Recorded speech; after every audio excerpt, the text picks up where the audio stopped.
Good morning, everybody. Welcome to Strategy Cafe. Real pleasure to see so many new listeners joining us this morning. So wherever you are, we hope you have a great day. My name is Nick Mayhew, Managing Director at Alembic Strategy.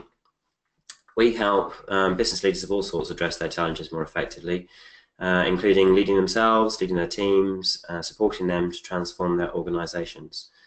So do get in touch if you're interested to hear how we might support you with your leadership. You can always email me at nick.mayhew@alembicstrategy.com, or feel free to connect with us on LinkedIn or on Twitter. I think we're at Alembic Strategy on Twitter. The Strategy Cafe's a free magazine. It's on most months and is a chance for you to hear from successful leaders over a 30-minute show and gain insights that you can use.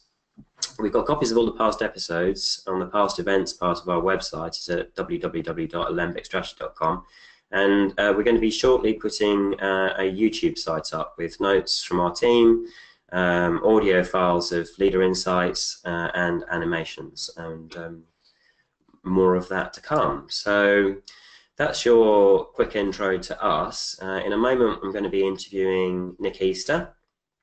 He can introduce himself, or needs no introduction, I'm sure. And then we're going to be chatting about performance at the highest level for about 20 minutes or so. And then there will be time for some key points to summarize from me and from questions. So if you're logged in, you'll be in silent mode. If you look at the control panel, you'll see there's a questions area. Nick has very kindly agreed to hang around a little at the end to answer questions, and we've got a couple through already. But post your questions up there in the question area, and we'll keep an eye on those and field them to Nick as the webinar progresses. Welcome. We're delighted to have you on the Strategy Cafe, Nick. Maybe just say hi to everybody and introduce yourself. Hello everyone. Well, my name's Nick Easter, as Nick's already mentioned, and you can see up on the slides. A little bit jealous I don't have a cup of coffee in front of me as the first slide showed, so that's got the taste buds whetted. I had a professional rugby career of 15 years, club-wise at Harlequins and internationally with England. 54 caps for England, captaining my country on 3 occasions, and 281 appearances for Harlequins over that period. I feel very, very privileged and very lucky to have had the career I had. I actually managed to retire on my own terms, not through injury, which is something that professional rugby players aren't always lucky enough to do. And you know, I clearly have a massive passion for the game. I do have a massive passion for the game and want to be involved in the contest. I was offered the role of defence coach at Harlequins during the end of my last season. Working with a senior squad, which is something that I'd earmarked to do in retirement or after retiring, and are now on the other side of the fence and seeing things from a slightly different perspective, but still part of the contest, as I say, and still involved. Obviously, it's not the same as playing, but I'm thoroughly enjoying it and loving every single minute at the moment. It's really cool to get the opportunity to sort of move over into coaching, I think, as you transition your career forwards. I really enjoyed meeting you. We met up at the cricket, the England-West Indies game, and we were chatting about performance measures. I was kind of quite interested in how you know, the stats, match stats, and how you measure performance of individual players. And I guess the business context here is it's a major bugbear of mine, the way businesses that we work with handle their measures. And I would say it's pretty rare to find a client with capable and helpful measures. And I thought what you were saying about how you measure an international and Premiership rugby was really interesting. So I guess before we get on to measures, I know we've got some of your Quins defence coaching measures later, which is kind of quite interesting to look at. But just you know, what's the main focus point when you're coaching at the highest levels? Well, at the highest levels, very different to coaching kids and at junior levels, because you've got to find a balance of getting the organisation right and the individual technical work-ons. And I think the balance certainly goes more towards the organisational side, making sure the systems are in place, people are absolutely clear of what their role is within the team. I mean, look, there's 15 guys on the field. You know, it's a wonderful sport to coach rugby, very multi-layered, very different athletes in different positions, but everyone at some stage is going to have to perform a technical role, but within the team dynamic. And it's about getting that balance right every week, maximising the grass time. You don't want to be out there too long because you want to make sure they're mentally and physically fresh. And I guess the two things that I've learned in my first year of coaching are, there's got to be clarity before you go out and perform every weekend in terms of what the game plan is amongst everyone involved for that match, and the motivational side, which I suppose comes from much more within the player individually, but certainly as a coach you can probably help poke the bear a little bit if some are slacking. I thought this comment that we've got up on the slide here was really interesting, because I guess people spend quite a lot of time looking up and thinking about where they're, you know, what's the outcome going to be, and that can kind of trigger you emotionally. Yes, exactly. I mean, this is a huge thing in sports, isn't it? And it's sort of not a newfangled thing now because it's been around for a while. The sports psychologists and things like that coming in, but mental fitness is just important as physical fitness, and it's a massive part of the game and sports and in life and any job really, is being able to deal with pressure. And so that, you know, it's about concentrating on the process and not the outcomes. You're not, if a goal kick is going up the kick, for example, he can't be concentrating on, oh, I hope this goes over.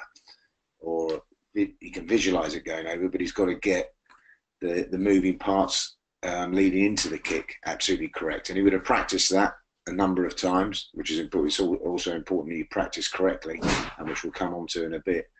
And it's concentrating on the process, not what's going on in the game. So you might have conceded 2 tries, might be under a little bit of pressure, and the amount of times you see players with good willing trying to take on the world and trying to create something, and actually what happens is you just compound error after error after error instead of sticking to the game plan and just upping the intensity a little bit more if that's required. But you've got to stick to the game plan, and throughout sport, individual and team wise, you can see that all across the board. You know, any golfers listening to this will know that they probably try and force it, probably try and go for the hole if they feel they're a little bit behind, or they've dropped a shot on the previous hole, when actually their whole thought process throughout that round might have gone, right, make sure you get it in a safe part of the green. And yeah. I guess imperative. Sorry to cut across you. I guess you, I mean, given that you captained England, you've probably had this. You've probably felt like you're on the back foot and starting to feel a bit of emotional pressure. How have you dealt with it? Yeah, well, senior players are absolutely integral. This is another thing I've learned from coaching is you've got to have them as your sort of confidants in terms of getting the message to the players on board. Because at the end of the day, they're the ones that perform on the weekend. They're your best players. They're the ones that have to execute the strategy. They're the ones that have to make the decisions and perform under pressure when the opposition is obviously clearly trying to stop them. And again, it's about getting that buy-in and making sure there's one voice. You get the group in, whatever's going, whether it's going good, bad, or indifferent, you get the group in at certain stages within the game. We like to do it every 10 minutes. Right, what's going well, what isn't going well, what do we need to do for the next 10 minutes, and have a clear focus. And in an ideal world, just one message for the entire group. Yeah, very good. So we were talking earlier on about you know, the balance between the individual and the team. I thought it was quite sort of an interesting training point. I love this. This is the quote that you gave me up on the screen now, and we were kind of chatting about it earlier on about the specialist. But what I was hearing from you was in the senior squads, you've got people who are already really well trained. I'm going to come back and talk about if you're trained in the wrong way and your neural habits, your mental habits are wrong and it needs to be fixed towards the end of the webinar. But just at this point, I'm thinking, you know, the people coming into your organisation have already got or should have that grounding at exceptional personal skill level. And actually, what you were saying to me is most of the training that you're doing is around the organisational skills. Is that right? And just tell us why. Why is that the case? Well, it comes back to what I was saying before is, you know, if we do things together, we're going to be a lot more effective than doing things as individuals. And, you're out on the field. There's a guy to your left, a guy to your right, whether it be an attack and defence. And if you don't have that trust, or that guy goes off page, then it puts your performance, what you do, in jeopardy, and you're clearly not going to be able to know. You're not going to know what you're doing in that specific moment, and it puts your team in trouble. So, as we say, individually, you're invisible. Together, we're invincible. And in a game that requires 15 guys on page in a match, throughout my time, I know that works. I thought it was really interesting the way you're saying, you've got your specialist players, so they'll go off and do practicing the line throws or the kicks or whatever it might be. So they'll have their pitch time for that. But actually what you want, even the specialists have to cover other people's positions during the match, because there's a degree of attrition and the game is unfolding at pace. So they've got their job to do, but they've got to also be able to cover everybody else's job and kind of know what the system is, what the system and the process is going to be. Yeah, that's that's an extra responsibility, isn't it? About knowing your job and doing your job, when you've got to concentrate on what your role is first and foremost. But given the attritional level of the game, as you mentioned, with the amount of injuries, especially that occur in this season, you are asked to cover other positions. When substitutes come on, so if you understand what you're trying to do as a team, and you get the picture and you buy into it, it makes that a hell of a lot easier than just looking at it from an individual perspective. Yeah.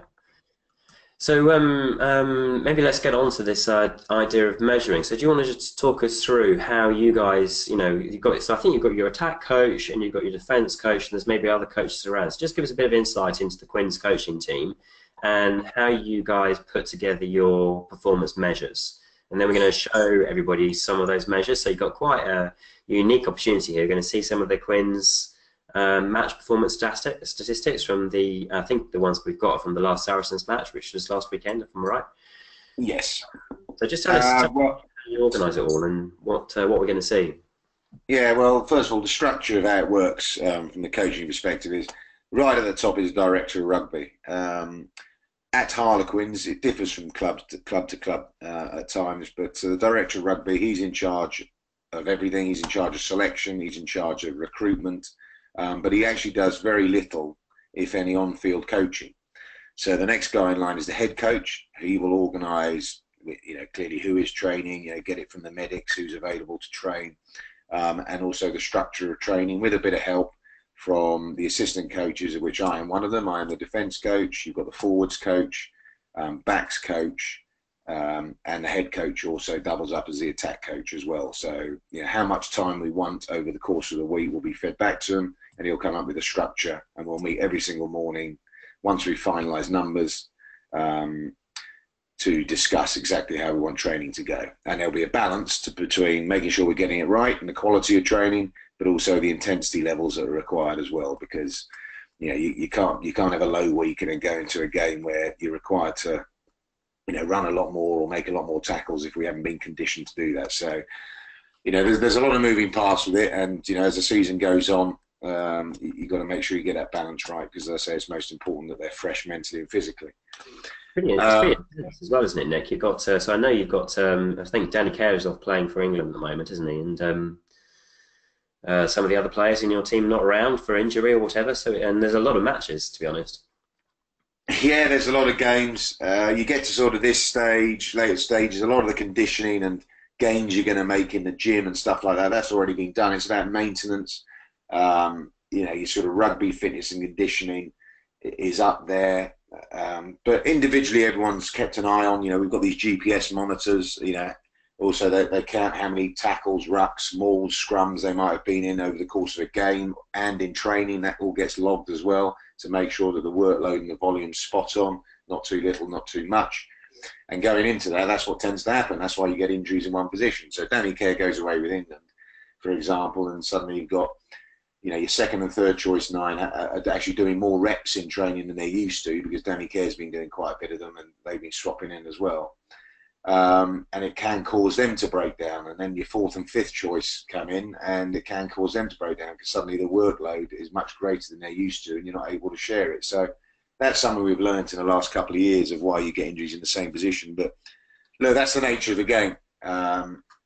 you know, it's an attritional, it's collision sport. That's what they sign up for, and you've got to take the rough with the smooth. Really interesting. So just talk us through this slide here. So I thought it was quite interesting when we were chatting over lunch. It was looking at some, some stats will completely mislead you, and I really like the way that you kind of broke that down and understand. Some of the match stats that we see on game days are not that relevant in terms of your understanding of whether you're going to win or not. But this is how you do it. So just talk us through how you prepare for a match and what it is you're measuring and why. Yes, we call them, as I'm sure a lot of businesses call, key performance indicators, and they've been around ever since I actually started playing rugby professionally. And as you rightly say, some of them can be very misleading and not reflective or correlate to actual performance in that area. The two I use from a defensive point of view, tackle effectiveness, which sounds obvious. How many collisions are we winning, and are we achieving our target? Of which for the forwards I expect 80% of tackles to be effective. That's 8 out of 10 clearly, and 70% for the backs. There's a bit more space for the backs to defend, so there's a bit of leeway there. And I found, we had those same numbers when I was playing, and always found that when we nailed that effectiveness, here they come up on screen, when we nail that effectiveness, we win games. But what I brought in as well, which we didn't tend to have at we didn't have at Harlequins throughout my time, is the defensive system errors. And you can see down the second from right hand column, the number of system errors there, and that's the defensive system I want them to operate in, and that's completely my responsibility to make sure they get that absolutely spot on. So whenever you see those system errors, it's up to me to make sure that player understands it, because sometimes the tackle effectiveness can tell a lie. So you look at who we got here, someone like James Lang at 62%, number 12 at 62% effective. He's actually a very, very good collision winner. He wins a lot of collisions, and what can happen is, as we mentioned earlier, if an individual decides to do something off page, it can really stitch him up in terms of what's going on there. And so I have to look also at why those tackles are missed. So I'll go through their tackle log, and if it is technical stuff, great, we can work on that, continue that. But if it's due to a system error, then I'll have to educate the player on why he's got to be staying connected or what that error might be. I was interested in that. So just to explain to everybody system errors. This is about space, about keeping square, not getting, so running the system and not getting the system wrong during the roll of the play. Yeah, well, I'll just finish off on this tackle effectiveness. As you can see, we want the forwards to be 80%. They hit 79 as a group right at the bottom. You can see the collective. And the backs, I want 70%, and they're 61. The team, 75 and 71. So we didn't actually hit it on this occasion, but we did win the game. But that's why I brought in system errors, because it's not completely correlated or completely reflected 100% on what goes on in the game. So the next slide will show you the system errors. And for this, as on the far right in the little box, you can see that the target is under 40. And for this game, per 100, that's per 100 phases, because they differ throughout, so we've got to have consistency, is we hit 19 system errors per 100 phases, which is the best we've ever done since I've been at the club. So, I'm talking about 40 odd games since I brought this in. And that is the best by at least 10 that we've achieved. So again, you've got to balance up those two KPIs. We weren't far off with the tackle effectiveness, but we absolutely smashed it in terms of system errors and being disciplined and connected in what we're trying to do, and everyone buying in and not going off page.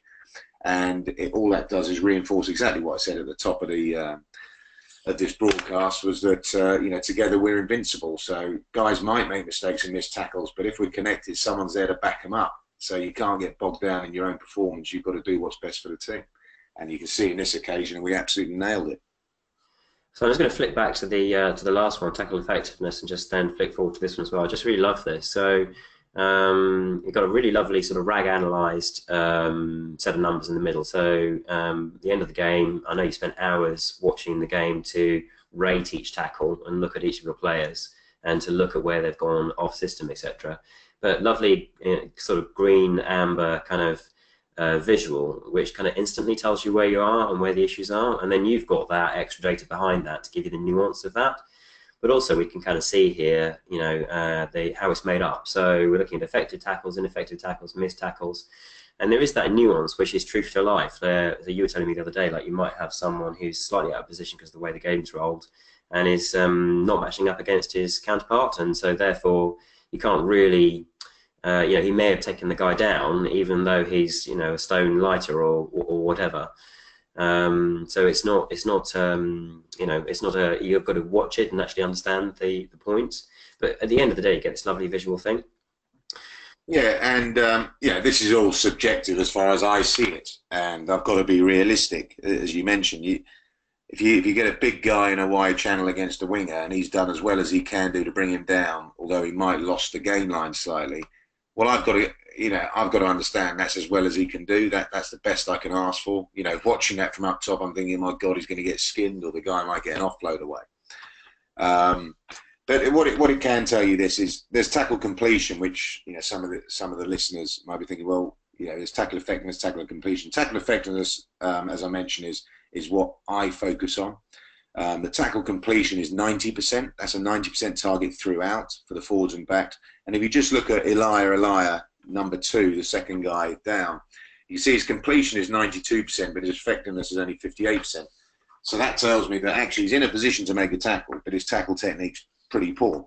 And I know, without getting bogged down in it, that it is. So the guy's making his tackles and doing his best to make his tackles. So the attitude to make the tackles there, he just needs work at his technique. And the other thing regards to system errors is, you know, it sounds quite negative, doesn't it? System errors. Well, how many errors are you making? Right.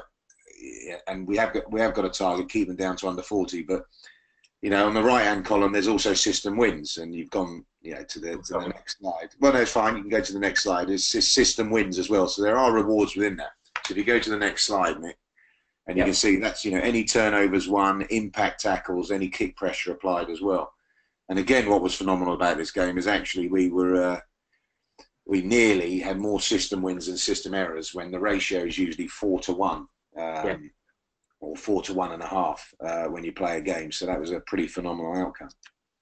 Oh, I love it. I think it's two really simple measures. We know how they're made up.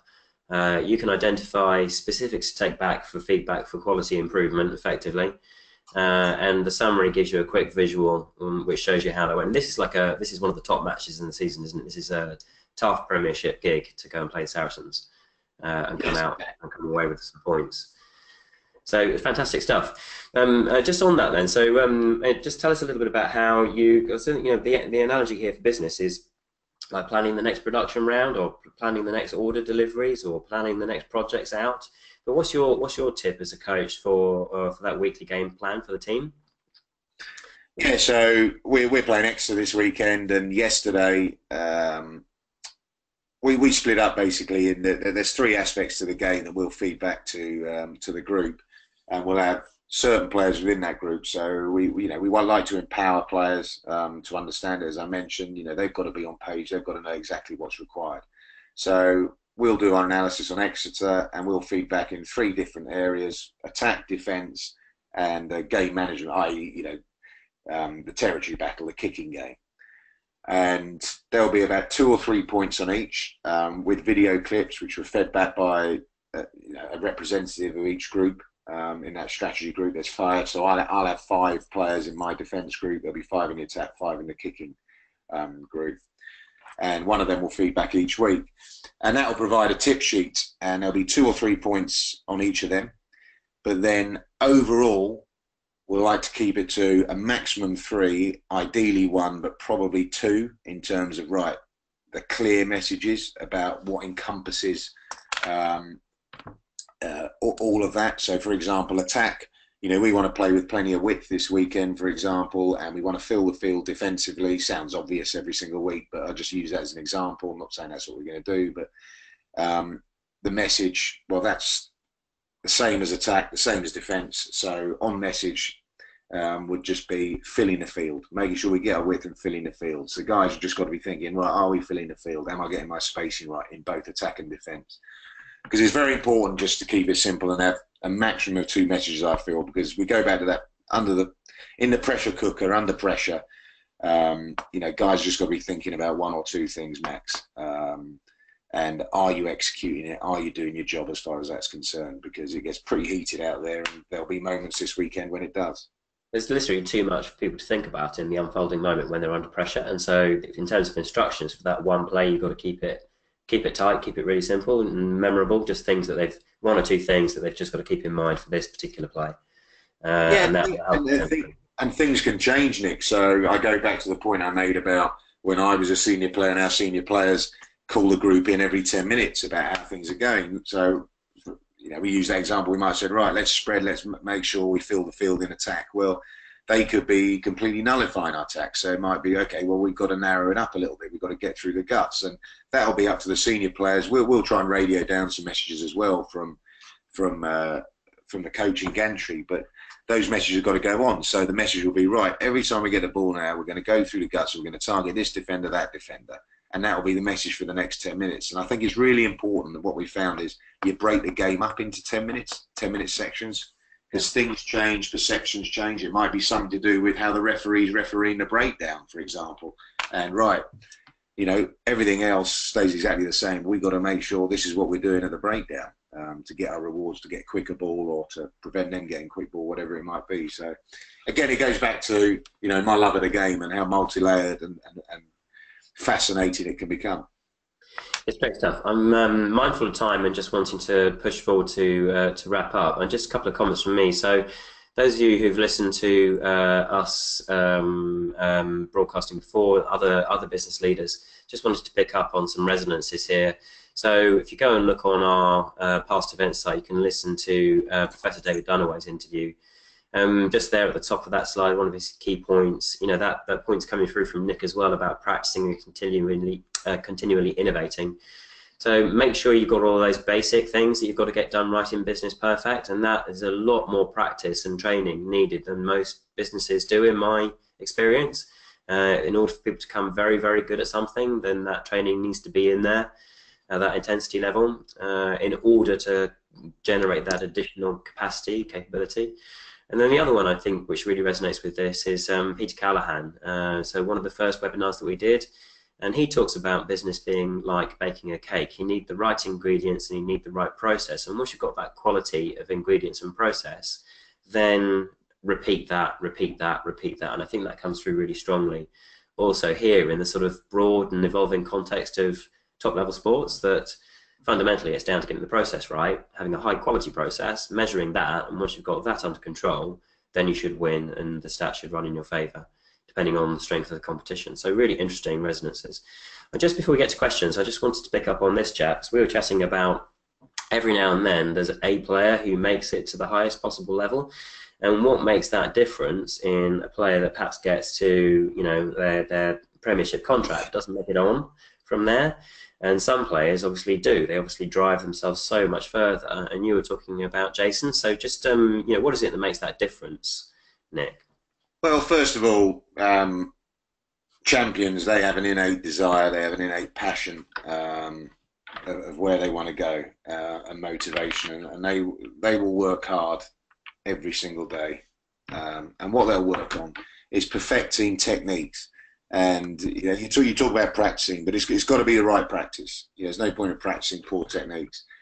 But if you get the right techniques, it's all about the basics, and you can't get away from that. You know, and I've got to be careful as a coach, because constantly as a coach, the challenge is you've got to keep it innovative. You've got to keep it fresh for the players. You know, it can't be like Groundhog Day, we're doing the same thing, but you can't sacrifice the fundamentals of the game. And Jason Robinson was a classic. Now, a little bit different because he came from another sport in rugby league, but he was known for his running game. He was a wonderful broken field runner, could create opportunities out of nothing, beat you in a phone box, so to speak.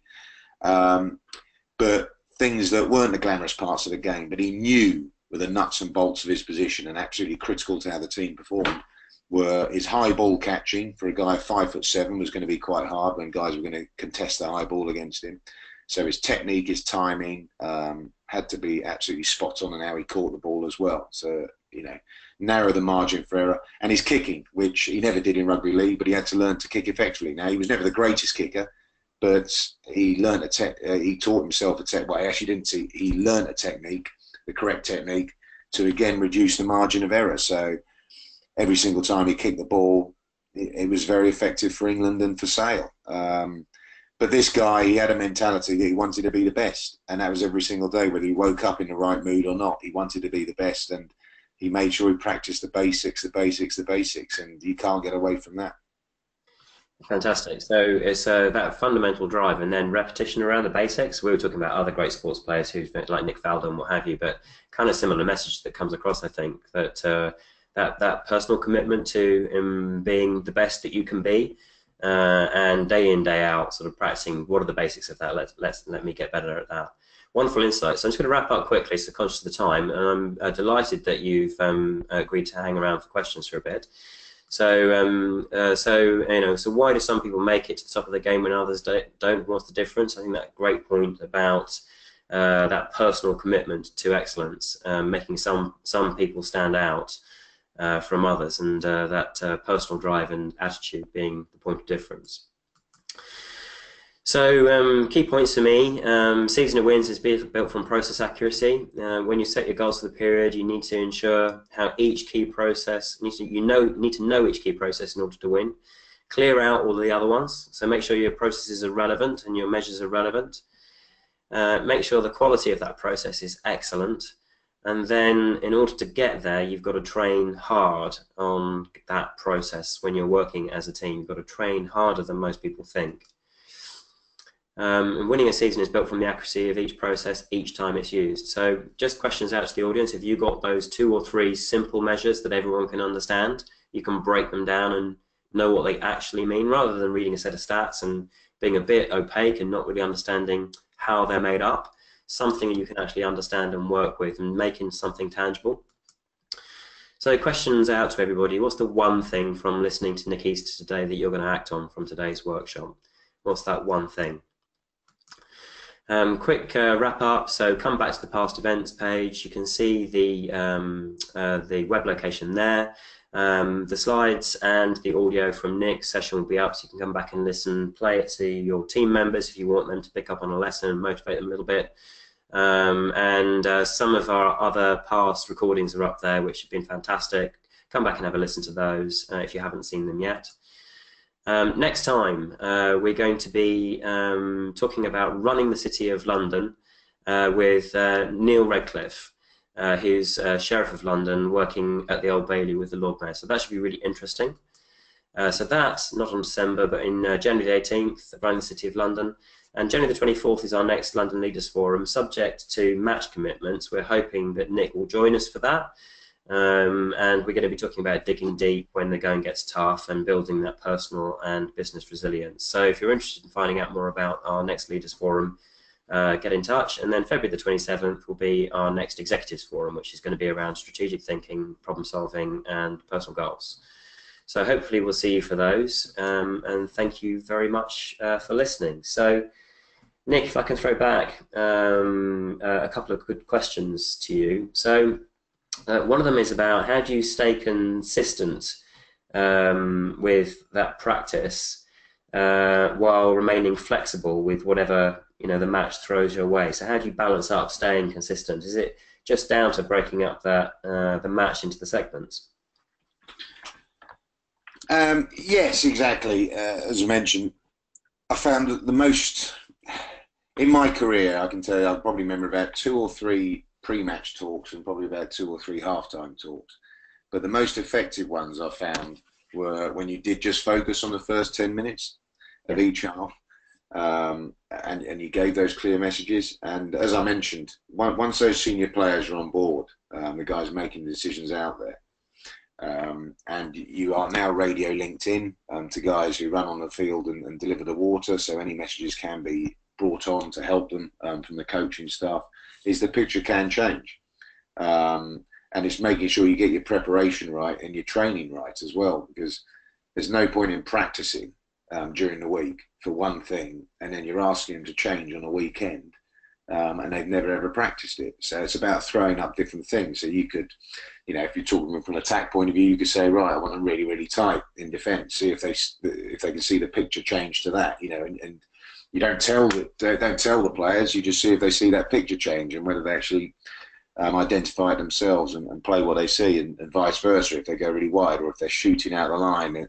Um, and you can just change a picture for them to challenge them in training and put them under that pressure in training to be able to see what's happening. And if you don't do that, then you can't expect to get results if things change in a game. I love that. So yeah, actually leaving it to them to work it out for themselves and then commenting. So rather than tell all the time, and then I mean, this we call that kind of scenario planning. So actually getting the team together to plan around what might be different this time around and see how they cope with it. So they work it out for themselves, really, I guess. I've got another great one here from Oliver Everett, which is, you know, how do you deal with emerging talent when they think they're bigger than the team? Very interesting question. Well, emerging talent is quite easy because they're not established in the team and you won't get picked, and you tell them why they won't get picked.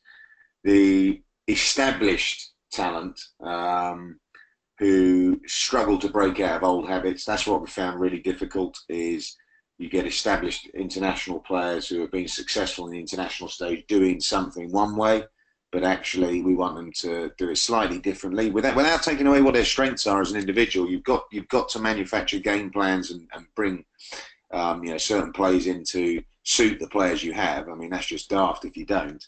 But there's certain things, like from a defensive point of view, that everyone's got to be trusting and buying in and doing their job in terms of the system. And you know, to try and encourage those guys and make them see it from a different point of view, I think it's important. So if you have a senior international player, there's no point in me tub thumping and, you know, forcibly telling him this is how we do things here. You can't be doing things how you do for your country, your previous club, whatever it might be. It's, you know, I've got to be very, very tactful. I've got to be very, very encouraging, you know, get him to see it from my point of view. And that's, I think, the ultimate skill in coaching. You know, it's not actually whether you know the technical, tactical stuff, to be honest, because a lot of coaches know that. It's how actually you can get deep inside the players to either inspire them or change their ways for the good of the team. Fantastic.